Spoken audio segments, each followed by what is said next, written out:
Shalom saudara-saudari sidang jemaat yang dikasihi Tuhan, damai sejahtera dari tempat maha tinggi turun atas Anda semua.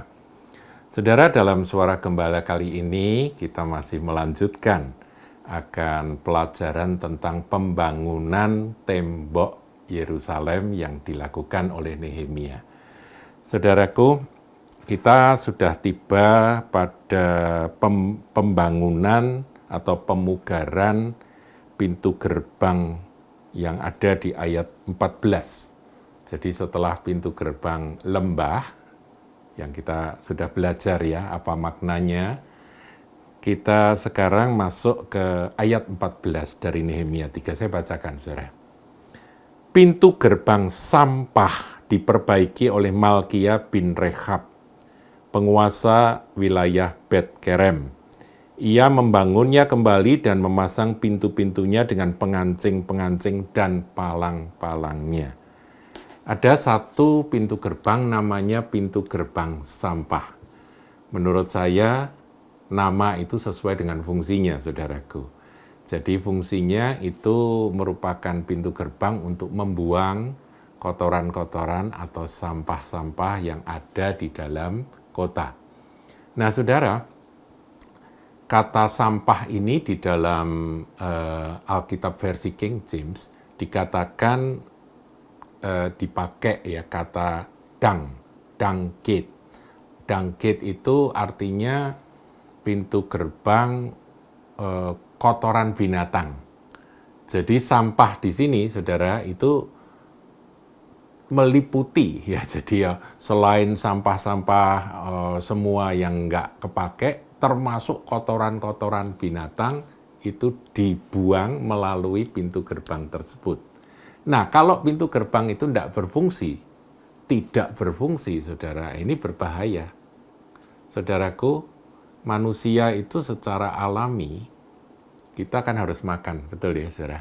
Kalau nggak makan, mati kan? Makan, minum. Nah, dari makan, minum, kita ini pasti ada pembuangan. Artinya yang sisa-sisa yang tidak berguna harus dikeluarkan dan dibuang. Kemana? Ke WC, saudara. Harus ada BAB ya atau buang air besar itu harus ada, saudara. BAK juga ya, buang air kecil, dan BAB, buang air besar. Kalau nggak ada pembuangannya, saudaraku, wah itu payah sekali. Saya pernah, saudaraku, melayani seorang anak Tuhan yang penyakitnya itu, sakitnya itu ada tumor atau ada kanker yang membuat dia tidak bisa buang kotoran. Wah, ini repot, saudara. Kalau dia paksa makan, maka makanan itu nggak bisa dibuang sisanya. Nah, terus gimana? Bisa naik ke atas, bisa muntah. Dan itu sangat berbahaya. Nah, jadi pembuangan ini penting, saudara. Ya, pemasukan penting. Ya, kalau kita nggak makan, kalau kita tidak menerima asupan, ya pasti akan mati. Tetapi kalau kita nggak bisa buang kotoran, wow, mati juga, saudaraku ya. Nah, makanya pintu gerbang sampah ini makna rohaninya adalah pembuangan untuk hal-hal yang tidak berguna, yang akan menjadi racun kalau tetap tinggal di dalam diri kita, itu harus dibuang. Itu makna rohaninya, saudara. Nah, di dalam hidup ini, saudara, kita ini punya telinga, kita mendengar. Kemudian apa yang kita dengar itu masuk ke pikiran, masuk ke hati. Nah, itu nggak semuanya berguna, saudara. Ada hal-hal yang berbahaya, malah jadi racun kalau kita biarkan ada di dalam diri kita, ada di pikiran kita, ada di hati kita, itu bisa menjadi poison atau racun yang berbahaya yang bisa membunuh kerohanian kita. Oleh sebab itu kita harus punya gerbang sampah untuk membuang sampah-sampah itu, supaya kita tetap bersih, saudaraku.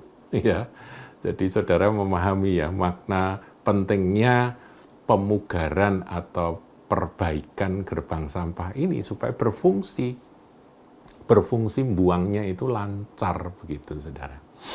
Ya, kita lihat di Perjanjian Baru, Rasul Paulus menasihati jemaat Efesus demikian, saudaraku ya. Efesus 4 ayat 31.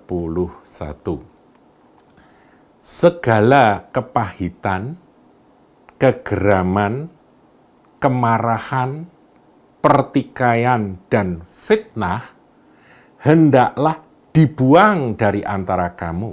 Dibuang dari antara kamu. Demikian pula segala kejahatan.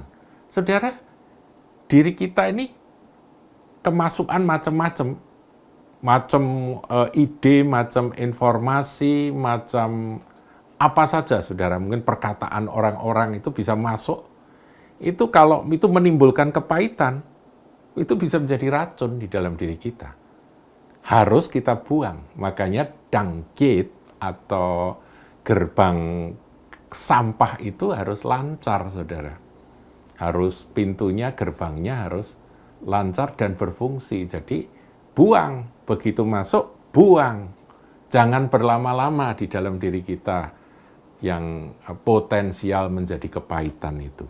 Kemudian kegeraman, kemarahan.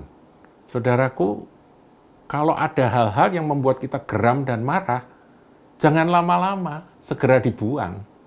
Caranya bagaimana?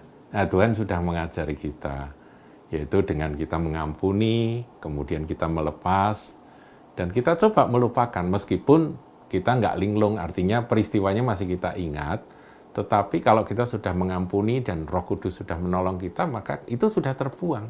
Racunnya sudah keluar dari hidup kita, sehingga kerohanian kita tidak terganggu, saudara.